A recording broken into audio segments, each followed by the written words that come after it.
Naraayik mam. Ini kamtuta. Balas raina.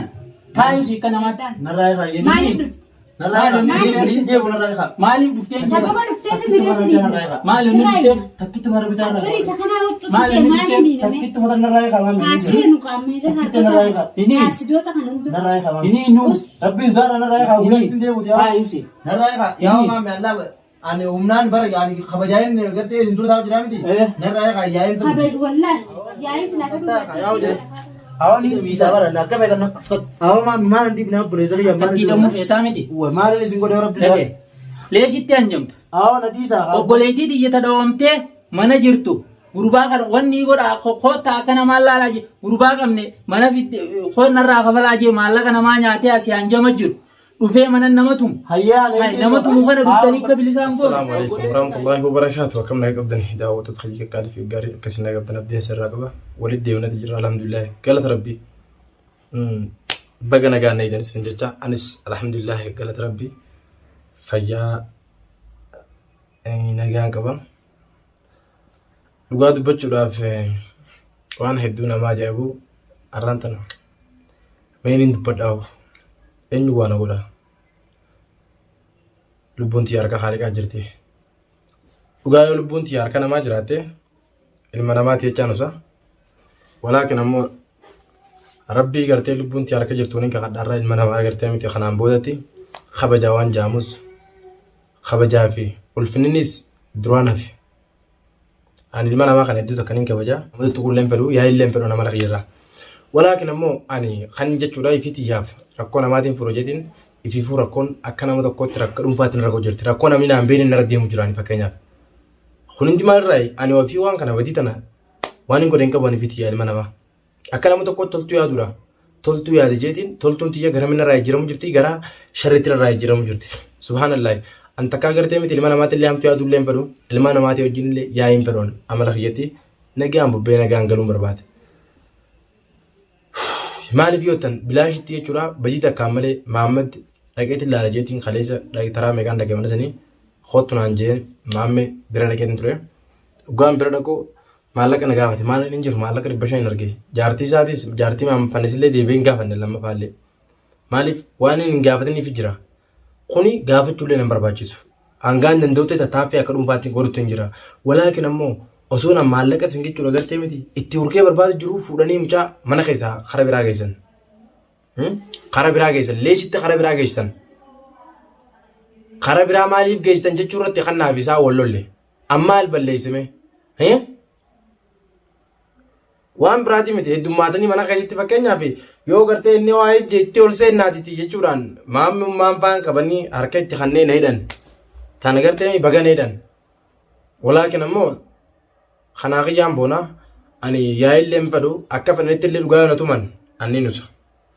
Abbaa fedheefuu taanaan gartee miti dhiifama godhatee irra kutan abbaa fedheefu.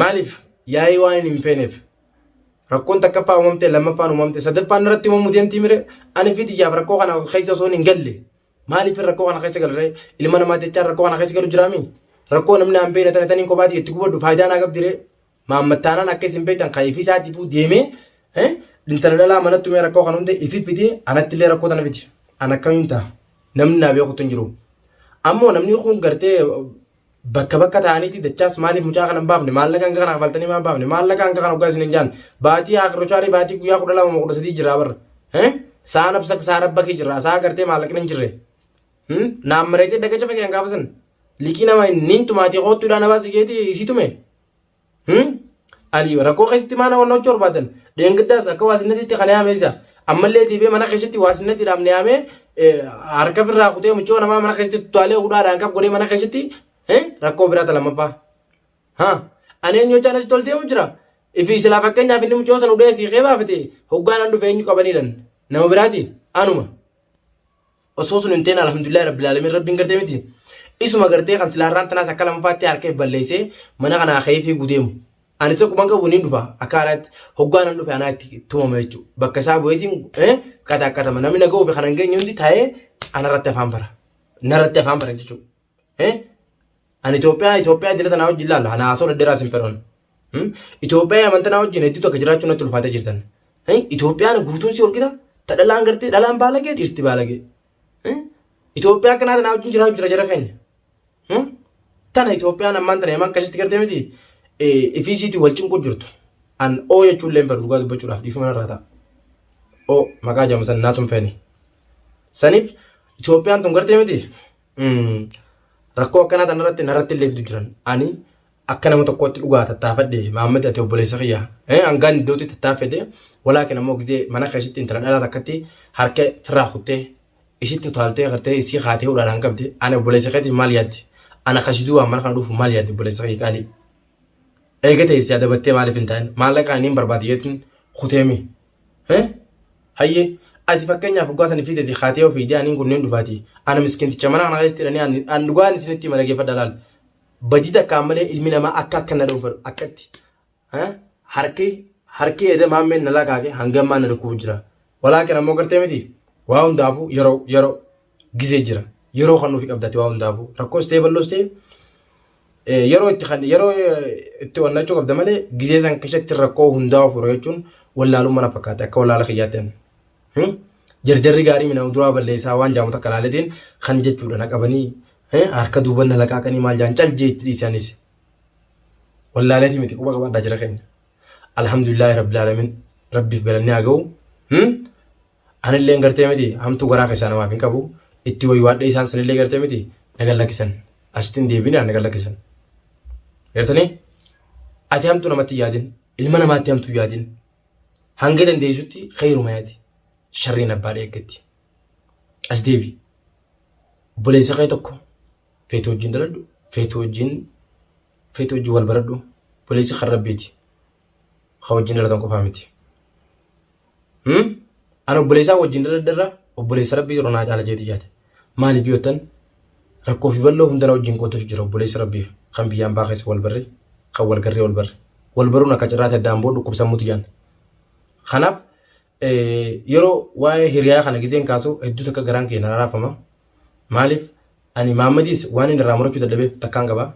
Silaa rakkoo isaa tana gartee miti hedduu takkara lama sadillee deebi'ee hojii rakkoo keessan seenu. Walaakin gaafa Abdallaan deemee lana cabsanii khayaan ammaa seenuu dandeenye namni wal fuudhee ammaa mana keessaa ture Abdallaan fannisi. Takkaa guyyaa takka jetii duraaf takkaa achi deemeen beeku dhugaa dubbachuudhaaf. Arraan tana garuu rakkoo keessa inni jira jee ani rakkoo tana jalaa yoon isa kana itti dhufuu dhiisee galaafe guyyaan khijaas gartee miti guyyaan isitti hajamuun dhufa. Rakkoo keessa inni jee if duuba deebuun faayidaan qabdu. Karaa tokko gartee miti walakkaa geesse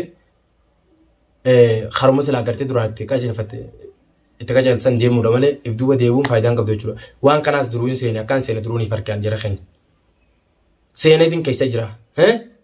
Seenuu qofaa mitiyu xiqqoo malee ittuma dhumeetiin jira. Akka isaan ilaalattis namni gartee rakkoo kan hundoomu jiru namni waan kan hunda keessaa harka qabu namni akkaan gartee miti daraartuullee mana keessatti harka birraa kutiiti tumi yookaan hudhiiti gartee miti calgoodhi biraa deemu jee namni jeenilleen akka isaan ilaalanitti anuma. Yeroo kana maaliin jaamareen abbaan badii guddaan anumaa jechuudha.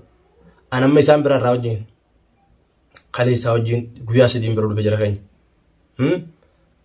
Kalee Mahammadiin galgala anuma agarsiiseetiin kan dadhabee walaakin nagarsiisuu dhiisitiiti waan biraa naa kaasee mana keenyaa deemnaan jee daraartuutti hin dawwala daraartuu eessa jirta manaan jira naan jetti. Hayyee nin dhufa waan takka hojjaa suunaa nin dhufa hayyee gizeen dhufu. Mahammad asitti natti utaaleetiin fuudhee maneedhaaf irraa geesse namni Mahammad baasuu barbaadan mootummaa harka jira dhaqaadhaa maallaqa kiyya kafalaalaa hoggaa isin kafaltanii maallaqa kiyya kafaltanii baastan manni keenya maneedhaati miti Mahammad maneedhaatiin geesse hoggaasanii dheeyitanii fudhatanidha. Tana jechuudha ta'e irra walitti dubbanne naaf isaan akkamiin maneedhaa maaliif geessitanii irratti walitti dubbanne malee akka dhimma dhuunfaa takkaa miti. Dhimma dhuunfaa takka irra walitti dubbanne miti. Maaliif dhimma dhuunfaa waan walii qabnu hin qabnu haa obbolummaa rabbiin nuti duraa mire. Dhugaa nama hidhanii tumuun ni jirti. Hayyee kundiraa namne qaban hidhan tuman. Amma dhugaadha daraartuullee nuti dufne jala haakimallee hin geessine.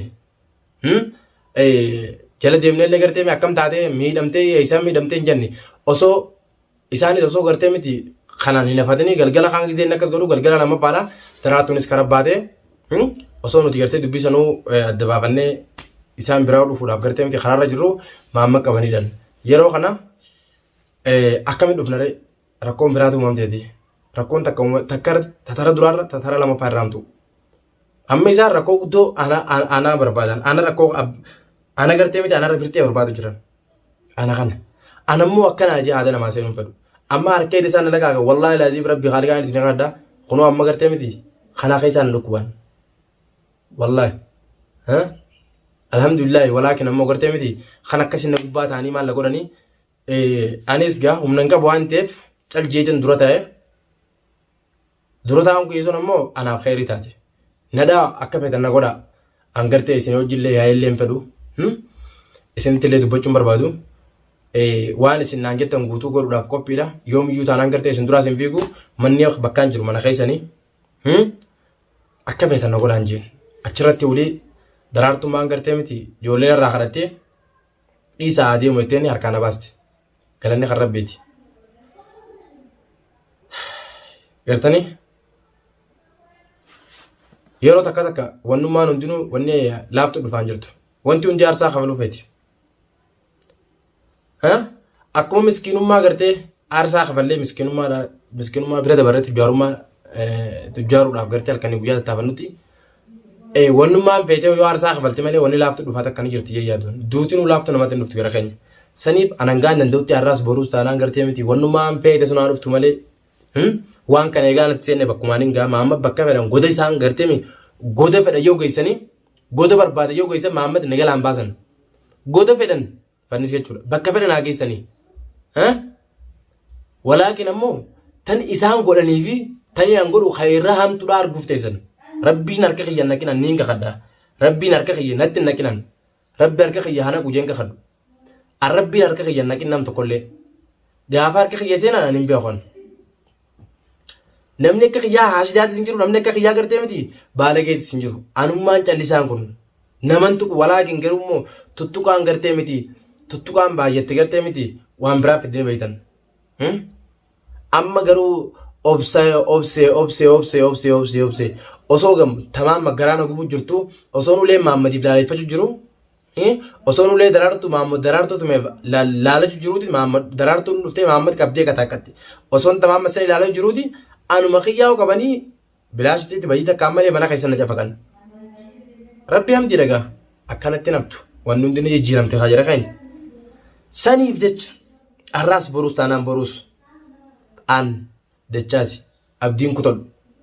Abdii hin kutodhu waan inni godha jirraas duubatti hin deebi'an abbaa fedhe jecha sodaa lubbuuti yaadi jee rakkoon gartee miti tanaa olii yoo dhufte rakkoo tanarraa if duuba numan deebi'u abadan tana taneen isin dhaammadhu takkitti mutana bichaa naa beekaa isin daawwattoota kiyya. Warroonni gartee Mahammad maaliif hin baasin naan gattanis hin baasu san isin natti himtan. Rakkoo mataa kiyyaa ani hin beekan anis rakkoo Mahammadis rakkoo tiyya. Anis akka rakkoottiin keessee jira akka Mahammaditti waliin rakkoo keessee jira isin hin laallattu. Jaartii isaatis adabadhu taatis. Duraanuu hijaartii agartee maqaa jaartummaatiif hin si'ame malee an jaartii jaarsaan rifanne taakka ta'e tanas takka argeen beeku taa'atis.